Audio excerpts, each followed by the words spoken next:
আসসালামু আলাইকুম। আশা করি আপনারা সবাই ভালো আছেন।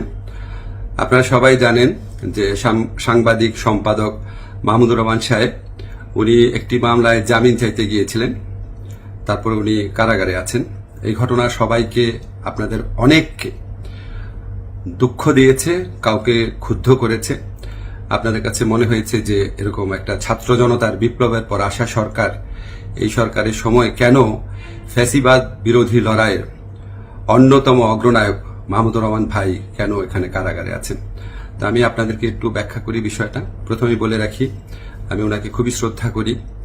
এদেশে শেখ হাসিনার যে ফ্যাসিবাদী শাসন ছিল, সেটার বিরুদ্ধে যে লড়াইটা আমাদের, সেটার সূচনা করেছিলেন, বুদ্ধিবৃত্তিকভাবে তিনি সূচনা করেছিলেন, এবং এই জন্য ওনাকে প্রচন্ড নিপীড়ন, নির্যাতন ভোগ করতে হয়েছে, যেটার সাথে কোনো কিছুর তুলনা হয় না আর কি।